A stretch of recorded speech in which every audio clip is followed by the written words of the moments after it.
ਤੁਸੀਂ ਵੇਖ ਰਹੇ ਪਾਵਰ ਪੰਜਾਬ ਟੀਵੀ ਤੇ ਮੈਂ ਤੁਹਾਡਾ ਮੇਜ਼ਬਾਨ ਮੁਹੰਮਦ ਬਲਾਲ। ਦੋਸਤੋ ਸਭ ਤੋਂ ਪਹਿਲੇ ਆਪਣੇ ਚੈਨਲ ਨੂੰ ਸਬਸਕ੍ਰਾਈਬ ਕਰੋ ਔਰ ਨਾਲ ਹੀ ਬੈਲ ਆਈਕਨ ਨੂੰ ਕਰੋ ਪ੍ਰੈਸ ਤਾਂ ਕਿ ਸਾਡੀ ਹਰ ਨਵੀਂ ਆਉਣ ਵਾਲੀ ਵੀਡੀਓ ਤੁਹਾਡੇ ਤੱਕ ਪਹੁੰਚੇ।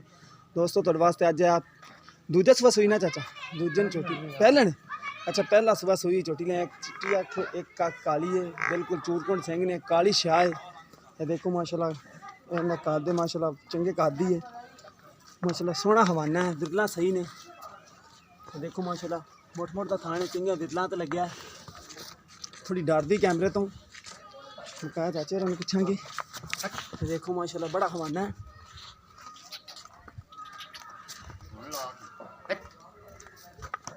देखो माशाल्लाह हवाना सोहना दिखाती नहीं, थोड़ी डरदी है कैमरे तो।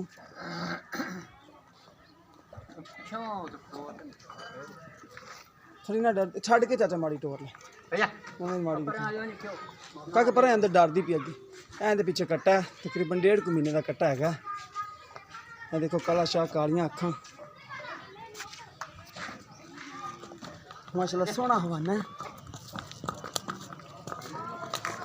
लिया के बंद सोहना माशाल्लाह हवाना है, गोल दुध चाचे हम पुछ लेने कितना कर दी 2 टाइम का। देखो माशाल्लाह सोहना हवाना है।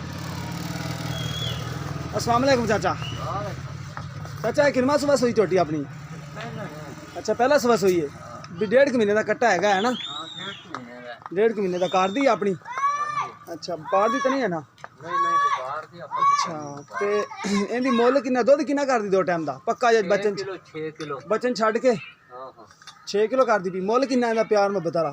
170। अच्छा 1,70,000 रुपया। इस विचों कोई प्यार मोहब्बत कर लोगे? ठीक हो गया। लो दोस्तों 1,70,000 रुपया कीमत करदा चाचा, प्यार मोहब्बत आप करवा लांगे। जिस मेरे दोस्त दे पसंद आवे साडे नाल रब्ता कर सकदा है। 0303 78 16 150 साडा व्हाट्सएप नंबर भी है, ईमो नंबर भी है। मिलते हैं नवी वीडियो ते। अल्लाह ने।